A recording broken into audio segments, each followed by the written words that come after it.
Hi all இன்னைக்கு ஒரு video. இந்த வீடியோவில் என்ன பார்க்க போகிறோம்னா சண்டே ஸ்பெஷல். ஸோ மீன் வாங்குறதுக்கு நான் இந்த மாதிரி ஒரு பக்கெட் கொண்டு போயிடுவேன். அப்போ தான் ஸ்மெல் இல்லாமல் வீட்டுக்கு கொண்டு வர முடியும். என்ன வாங்கியிருந்தேன்னா எறாவும் மீனும் தான்.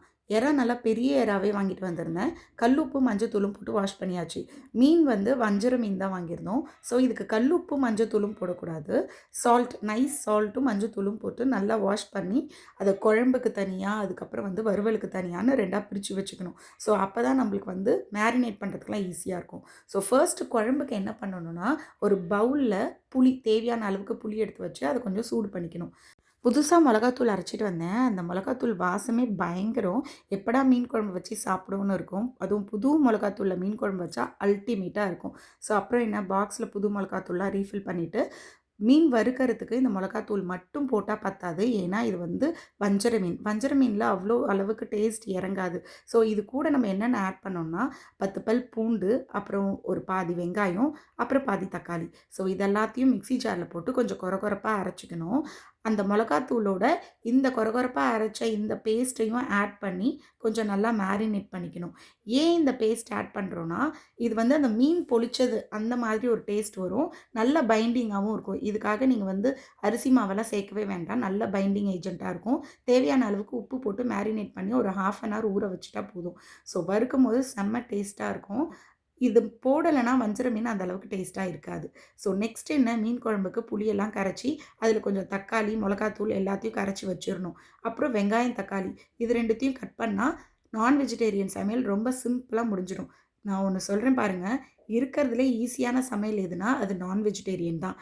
ஏன்னா வெஜிடேரியனுக்கு நிறைய காய் கட் பண்ணணும். ஆனால் நான் வெஜிடேரியனுக்கு அப்படி இல்லை. வெறும் க்ளீனிங் ப்ராசஸ் மட்டும்தான் கொஞ்சம் பெருசாக இருக்குமே தவிர, அந்த புளி கரைச்சல்ல நான் சொன்ன மாரி தக்காளிய கரைச்சி வைக்கணும். அப்புறம் வெங்காயம், தக்காளியெல்லாம் கட் பண்ணி வச்சுக்கணும். அவ்வளோதான். ஒரு பக்கம் சட்டி வச்சாச்சு, ஒரு பக்கம் வாணலும் வச்சாச்சு.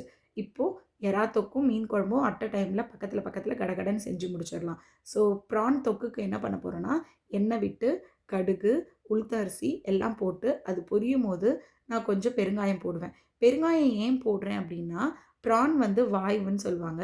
ஸோ அதனால பெருங்காயம் போட்டு தாளிச்சதுக்கப்புறம் வெங்காயம் போட்டு நல்லா வதக்கணும். வெங்காயம் சீக்கிரம் வதங்கணும்னா கொஞ்சோண்டு உப்பு போட்டு அதை வதக்கி க்ளோஸ் பண்ணி வச்சுடுங்க. ரொம்ப சீக்கிரமே அது வதங்கிடும். ஸோ இன்னொரு சைடில் சட்டியில் நல்லெண்ணெய் ஊற்றி அதையும் காய வச்சிடணும். இந்த சைட் பை சைடு நம்ம 2த்தையும் ஒரே நேரத்தில் செய்யும்போது சீக்கிரமாக சமையல் முடிச்சிடலாம். நம்மளுக்கு சமையலில் நம்ம ஆல்ரெடி இத்தனை வருஷமாக செய்கிறதுனால நம்ம எக்ஸ்பர்ட் தான். அதனால் ஒன்றும் பெருசாக மிஸ்டேக் பண்ணிட மாட்டோம். ஸோ மீன் குழம்புக்கு முக்கியமான விஷயம் என்னன்னா வடகம். அந்த வடகம் போட்டால் தான் அந்த மீன் குழம்போட வாசனையே. வடகத்தோட பூண்டையும் நல்லா தட்டி போடணும். முழு பூண்டாக சேர்த்துக்காதீங்க.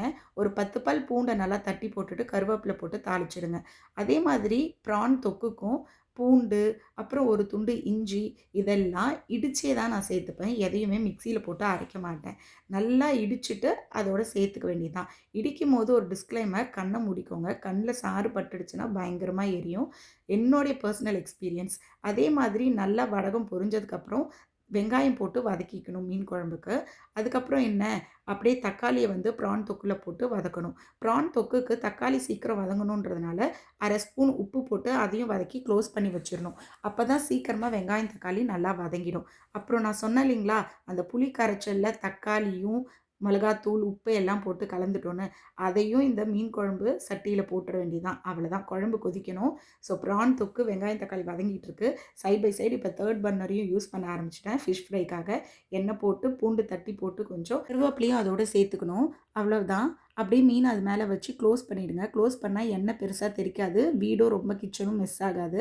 அதுக்கப்புறம் என்ன, ப்ரான் தொக்குக்கு கொஞ்சம் மிளகாத்தூள் சேர்த்துட்டு அந்த மிளகாத்தூளில் எண்ணெய் சேர்த்துக்கோங்க. அப்போ தான் மிளகாத்தூள் பச்சை வாசனைலாம் சீக்கிரம் போயிடும். அடுத்தது மீன் ஃப்ரை பாருங்கள். அப்படியே உதிரி உதிரியாக வராமல் நல்லா பைண்ட் ஆகி சூப்பராக வந்திருக்கு. பெரிய ப்ரானுன்றதுனால இன்றைக்கி நான் பாதி தான் செய்ய போகிறேன். 1/2 கிலோ தான். மீதி 1/2 கிலோ எடுத்து ஃப்ரிட்ஜில் வச்சுருவேன். ஸோ அடிக்கடி மீன் குழம்புக்கு வந்து பூண்டை தட்டி போட்டுக்கிட்டே இருப்பேன். அப்போ தான் வாசம் அதிகமாக இருக்கும். மீன் குழம்பு கொதிக்குது. ப்ரான் தொக்கும் ரெடி ஆகிடுச்சு. ஃபிஷ் ஃப்ரையும் ரெடி ஆகிடுச்சு. செம்ம அல்டிமேட்டான டேஸ்ட்டில். ஏன் இவ்வளோ ஹையில் வச்சுருக்கேன் ஃப்ளேமைனா, ஆக்க பொறுத்த நமக்கு ஆற பொறுக்காதுன்னு சொல்லுவாங்க. அந்த மாதிரி சைட் டிஷ்லாம் ரெடி ஆகிடுச்சு. மீன் குழம்பு ரெடி ஆகலேன்னு தான். அவ்வளோதான் சண்டே ஸ்பெஷல். உங்களுக்கு இந்த வீடியோ பிடிச்சிருக்குன்னு நினைக்கிறேன். லைக் பண்ணுங்கள், ஷேர் பண்ணுங்கள், சப்ஸ்கிரைப் பண்ணுங்கள். மறக்காமல் உங்கள் ஃப்ரெண்ட்ஸ் அண்ட் ஃபேமிலிஸ் கிட்ட ஷேர் பண்ணிவிடுங்க. இன்னொரு வீடியோவில் சந்திக்கிறேன். Bye all.